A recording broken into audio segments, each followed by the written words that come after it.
नमस्कार मित्रों, आपका स्वागत है निर्वाइस क्लासेस पर। आशा करते हैं आप सभी लोग अच्छे होंगे। आज है 22 फरवरी और 22 फरवरी जितनी भी महत्वपूर्ण करंट अफेयर बन सकती है, आइए उस पर चर्चा करते हैं। साथ में कुछ महत्वपूर्ण फैक्ट भी जानेंगे। आइए बात कर लेते हैं। तो यहाँ पे प्रश्न दिया है, हाल ही में किस देश ने VOVPIGO की अध्यक्षता संभाली? तो ये एक संगठन है और इस संगठन की अध्यक्षता किसने संभाली है और अभी तक किसके पास थी? तो यहाँ पे ऑप्शन दिए, बांग्लादेश दिया है, भारत दिया है, मालदीव दिया है, श्रीलंका दिया है। तो ये जो है अपने भारत ने संभाली है। ऑप्शन नंबर वी वाला हो जाएगा। आइए थोड़ा सा और चर्चा करते हैं इसके बारे में। तो एक संगठन है, कौन सा है? तो बंगाल की खाड़ी अंतर सरकारी संगठन है। इसको शॉर्ट में BOVP बोलते हैं, ठीक है। और इसकी जो है एक बैठक होती, 13वीं बैठक होती गवर्निंग काउंसिलिंग की। 13वीं बैठक कहाँ पे आयोजित की गई थी? मालदीव में आयोजित की गई थी, ठीक है। और मालदीव में आयोजित की गई थी, वहीं पे जो है भारत ने अध्यक्षता ग्रहण की है। किससे अध्यक्षता ग्रहण की? तो बांग्लादेश से अध्यक्षता ग्रहण की। अब इसमें 3 पॉइंट महत्वपूर्ण बन जाते हैं। ये पूछ रहे हैं अध्यक्षता किसने ग्रहण की है, उसके बाद जो है जो बैठक कहाँ पे आयोजित की गई? मालदीव में आयोजित की गई। और भारत ने अध्यक्षता किससे ली है? तो ये भी प्रश्न बनाया जा सकता है, तो बांग्लादेश से ली है। अब यहाँ पे जो है कब ली है? तो ये बैठक कब आयोजित की गई? 21 फरवरी 2025 को आयोजित की गई। अब यहाँ पे देखिए बांग्लादेश आई है, तो बांग्लादेश में एक चीज याद रखिएगा, बांग्लादेश की जो है मुद्रा क्या है? टका मुद्रा है और राजधानी ढाका, ठीक है। और दूसरी बात यहाँ पे महत्वपूर्ण बन जाती है कि मालदीव अभी चर्चा में आया था, इसलिए क्योंकि मालदीव और भारत का जो है युद्ध अभ्यास चल रहा था। कौन सा? तो एकूवेरिन युद्ध अभ्यास चल रहा था भारत और मालदीव के बीच, ठीक है, इसलिए चर्चा में था। इतनी चीजें आपको इसके बारे में याद रखनी है। आइए आगे बात करते हैं। अगला यहाँ पे प्रश्न दिया है, एक दिवसीय अंतरराष्ट्रीय में 11,000 रन बनाने वाले दूसरे सबसे तेज खिलाड़ी कौन बने? तो यहाँ पे बताना है 11,000 रन बनाने वाले दूसरे सबसे तेज खिलाड़ी कौन बने और अभी तक जो है पहले खिलाड़ी कौन है? तो यहाँ पे ऑप्शन दिए हैं, तो इसका जो राइट आंसर हो जाएगा वो आंसर नंबर वी वाला हो जाएगा। रोहित शर्मा जो बन गए हैं वो 11,000 रन बनाने वाले सबसे तेज खिलाड़ी बन गए, दूसरे खिलाड़ी। आइए थोड़ा सा और चर्चा करते हैं इनके बारे में। तो यहाँ पे बात करते हैं, दूसरे सबसे तेज खिलाड़ी बन चुके हैं रोहित शर्मा जी, ठीक है। कौन से? तो ओडीआई मतलब एक दिवसीय अंतरराष्ट्रीय में बन चुके हैं 11,000 रन बनाकर। फिर उसके बाद बात करते हैं आईसीसी चैंपियंस ट्रॉफी 2025 में बांग्लादेश के खिलाफ भारत ने शुरुआती मैच में के दौरान जो है उपलब्धि हासिल की है, 11,000 रन बनाए। उसके बाद बात करते हैं रोहित शर्मा ने 261 पारियों में ये मुकाम हासिल किया है। वह केवल विराट कोहली से पीछे हैं, मतलब विराट कोहली से पीछे और सबसे जो है आगे हो चुके, मतलब दूसरे नंबर पे आगे। अगर बात करते हैं 222 पारियों में ये जो है उपलब्धि हासिल की थी विराट कोहली ने, और इन्होंने जो है 261 पारियों में हासिल की है। और वहीं विराट कोहली की बात करते हैं तो ये जो 222। अब ये देखिए अलग अलग पूछा जा सकता है तो महत्वपूर्ण बन जाता है। और जो है किसको कहाँ पे उपलब्धि हासिल की है? तो बांग्लादेश में जो है चैंपियंस ट्रॉफी 2025 का आयोजन किया जा रहा है। आईसीसी की बात आए तो आईसीसी के अध्यक्ष पूछे जा सकते हैं, तो जय शाह जी हैं, ठीक है।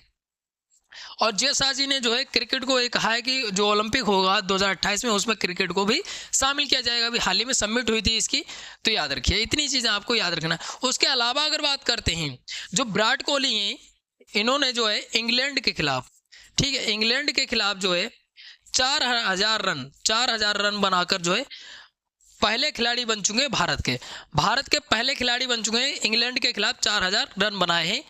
किसने? तो विराट कोहली ने। उसके अलावा अगर बात करते हैं और विश्व में अगर देखा जाए 6वें नंबर पे आते हैं 4,000 रन बनाने वाले। और वैसे अगर इंडिया में बात करते हैं तो इंडिया में फर्स्ट नंबर पे आते हैं, ठीक है।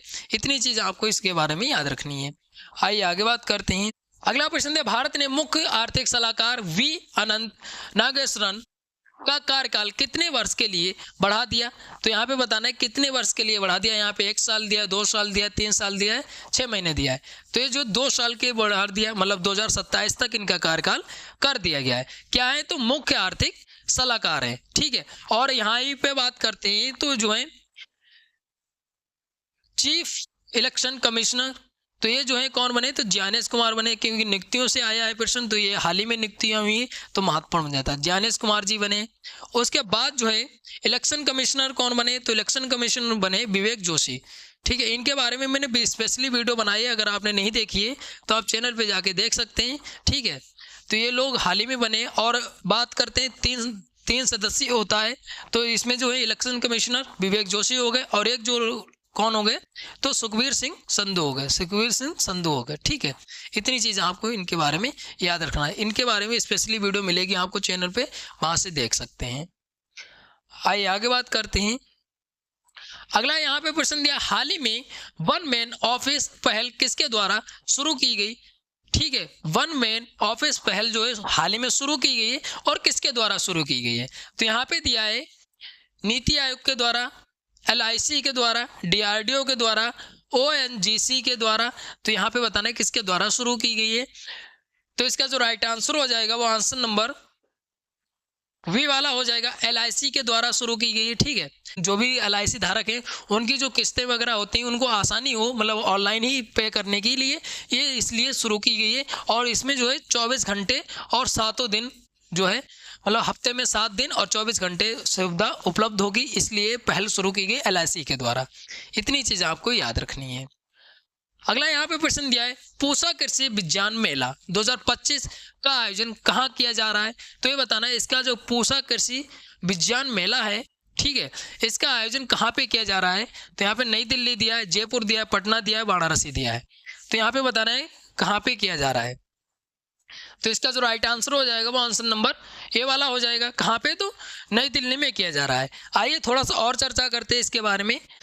तो यहाँ पे दिया है केंद्रीय कृषि किसान कल्याण मंत्रालय के जो मंत्री हैं कौन है, तो शिवराज सिंह चौहान। ये दौरा करेंगे नई दिल्ली का, कहाँ पे, तो ये पूसा कृषि विज्ञान मेला लग रहा है, वहीं पे दौरा करेंगे और यही उद्घाटन करेंगे। अब ये भी पूछा जा सकता है कि जो है पूसा कृषि विज्ञान मेले का उद्घाटन जो है कहाँ पे किया गया, तो नई दिल्ली में किया गया है।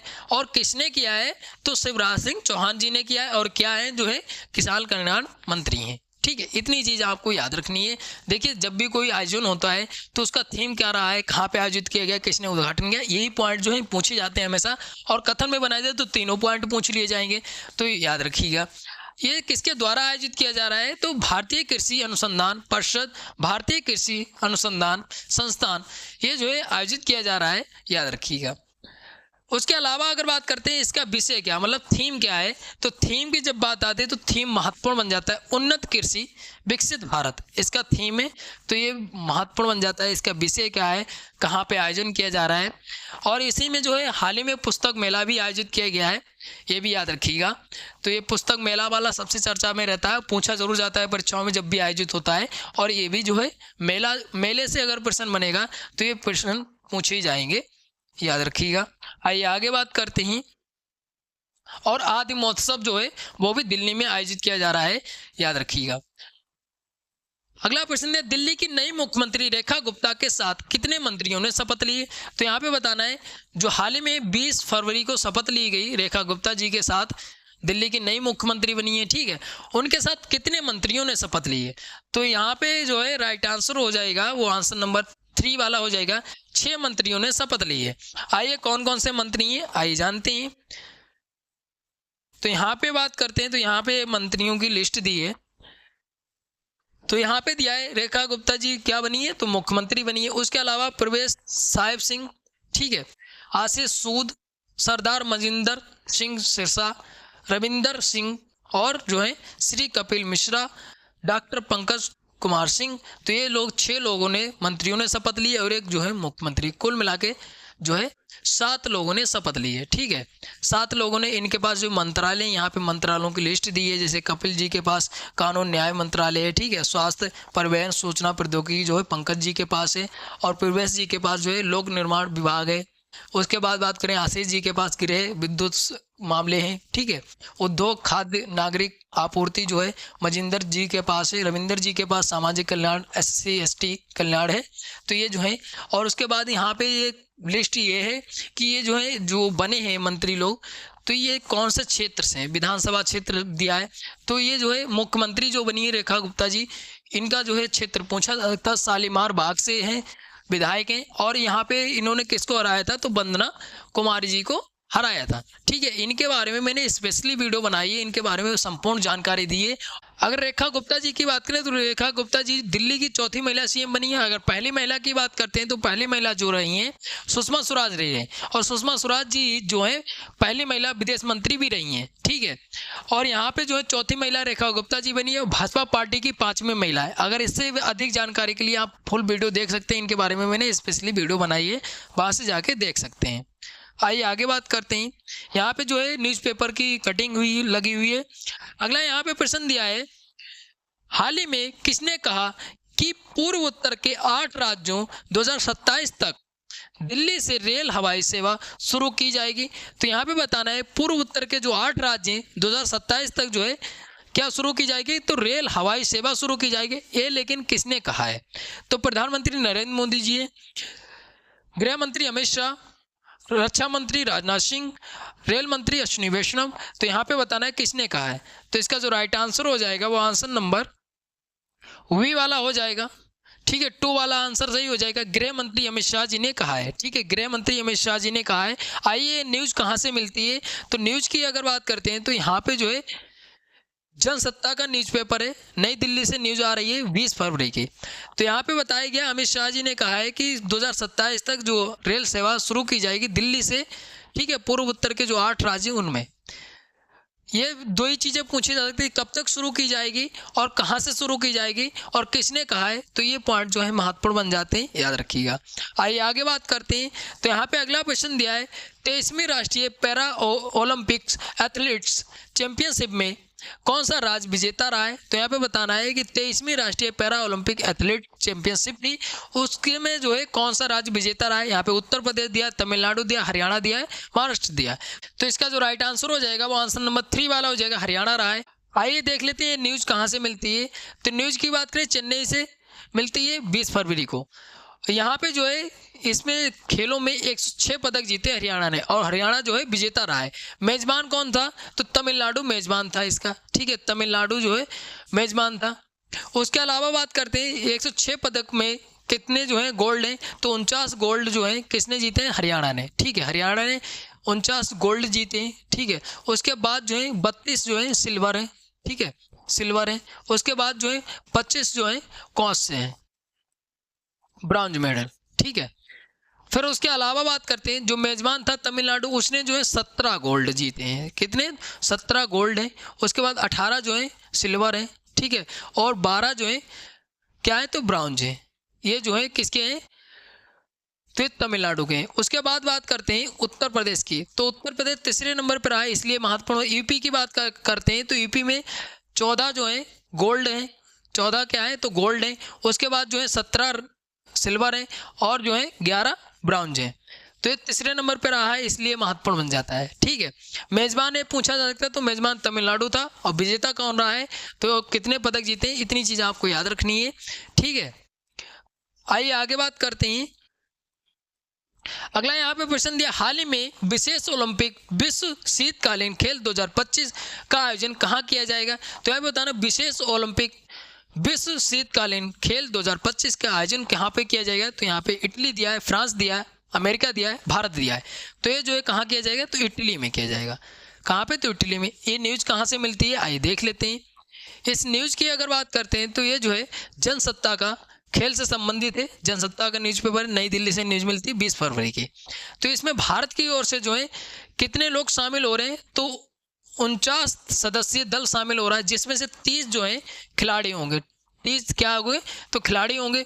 उसके अलावा अगर बात करते हैं 19 जो होंगे क्या होंगे, स्टाफ होगा। 19 जो होंगे स्टाफ होगा, सहयोगी दल होंगे। ठीक है, तो टोटल अगर बात करते हैं तो 49 लोग होंगे, 30 खिलाड़ी होंगे। इसमें अलग अलग पूछा जा सकता है।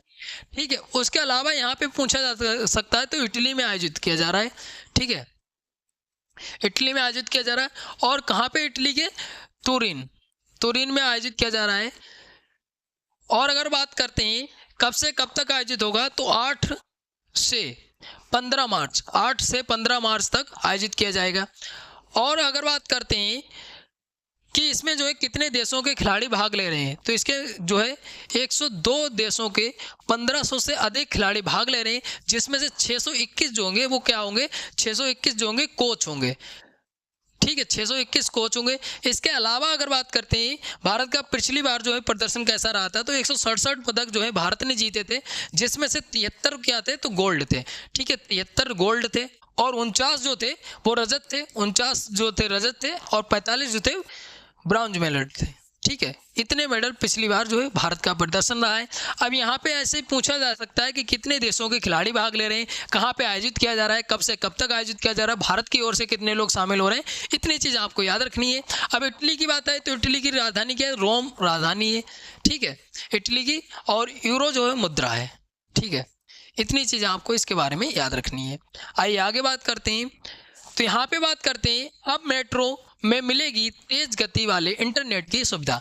तो यहाँ पे बताया गया है, ये आज की न्यूज़ है। ठीक है, नई दिल्ली 21 फरवरी की न्यूज़ है और जनसत्ता का पेपर है। ठीक है, अब यहाँ पे बात करते हैं कि इसमें ये बताया गया जो मेट्रो है उसमें जो है केबलें बिछाई जा रही हैं और उसमें जो है अच्छा इंटरनेट, तेज गति वाला इंटरनेट वो सुविधा उपलब्ध कराई जाएगी। ठीक है, इतनी चीज़ आपको याद रखना है। इसमें इस पहल के तहत जो है बेकहाल डिजिटल टेक्नोलॉजीज प्राइवेट लिमिटेड है शामिल है और एयरपोर्ट लाइन सहित जो है मेट्रो लाइन में 700 किलोमीटर साइबर ऑप्टिक में केबल बिछाई जाएगी। कुल मिला के जो है कौन सी कंपनी से पहल जो है सहयोग किया गया है, इतनी चीज़ याद रखनी है। कहाँ जो है, कहाँ पे, तो दिल्ली में। ठीक है, दिल्ली में ये बताया गया है।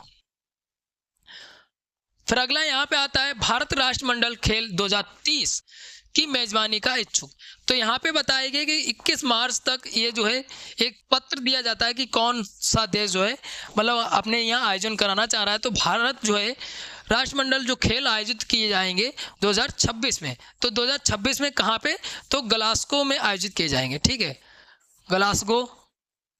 ग्लासगो में आयोजित किए जाएंगे। ठीक है, अब यहाँ पे जो है इसमें बताया गया कि 31 मार्च तक मतलब अपना पत्र देगा कि 2030 के जो खेल होंगे वो हमारे यहाँ आयोजित किए जाएं। ये इच्छुक है, भारत की इच्छा है, तो याद रखिएगा, ये बताया गया है इसमें। और इससे पहले जो है राष्ट्रमंडल जो खेल आयोजित किए जाने थे वो कहाँ पे आयोजित किए जाने थे, तो विक्टोरिया में आयोजित किए जाने थे, लेकिन जो है उसने मना कर दिया। फिर ये यहाँ पे आयोजित होंगे ग्लासगो में, याद रखिएगा। इतनी चीज़ आपको याद रखनी है कि ये कब आयोजित होंगे, 2026 में आयोजित होंगे और 2030 में जो है भारत आयोजित कराने की सोच रहा है। ठीक है, आइए आगे बात करते हैं। उसके अलावा जो ओलंपिक गेम्स हैं भारत कब सोच रहा है, तो ओलंपिक गेम की मेजबानी जो करेगा भारत वो 2036 में करेगा। फिर यहाँ पे अगली जो न्यूज आती है कहाँ से मिलती है, तो ये न्यूज मिलती है नई दिल्ली से 21 फरवरी की न्यूज है, जनसत्ता का न्यूज़पेपर है। ठीक है, इसमें बताया गया पश्चिमी क्षेत्रीय परिषद की बैठक पुणे में होगी, मतलब 21 फरवरी को हुई है और इसकी मेजबानी जो है अमित शाह जी जो हमारे केंद्रीय गृह मंत्री हैं, सहकारिता मंत्री, उन्होंने की है। और ये कौन से नंबर की बैठक थी, तो 27वीं बैठक थी। ये भी पूछा जा सकता है कौन सी बैठक थी, 27वीं बैठक थी। इसमें कि बैठक में क्या होता है, तो क्षेत्रीय परिषद की जो महिलाएं हैं उसमें बच्चों और जो है यौन अपराध, बलात्कार जैसे मामलों पर चर्चा की जाती है, जांच की जाती है, ये बताना है। और इसमें जो है कौन से आते हैं राज्य, तो गुजरात है, गोवा है, महाराष्ट्र है, दादरा नागर हवेली है, नवन और दीप है, केंद्र शासित प्रदेश जो है शामिल है। कहाँ पे, तो पुणे में होती है, महाराष्ट्र में। ये भी पूछा जा सकता है कौन से नंबर की बैठक थी, किसने अध्यक्षता की, ये पॉइंट जो है महत्वपूर्ण बन जाते हैं। फिर यहाँ पे एक और नाम महत्वपूर्ण बन जाता है, कौन सा, तो मुकुंद जी का। तो ये क्या रहे हैं, तो ये जो गीतों और नाटकों से अपनी देशभक्ति की जो है देशभक्ति जगाई है और इनका जो है क्रांतिकारी रहे हैं। ठीक है, साहित्यकार मुकुंद दास इनका पूरा नाम है। ये बांग्ला भाषा से संबंधित हैं। ये भी पूछा जा सकता है कि कौन सी भाषा से संबंधित है। और इनका जन्म जो है 1878 में हुआ था आज के दिन, इसलिए इनका नाम चर्चा में आया है।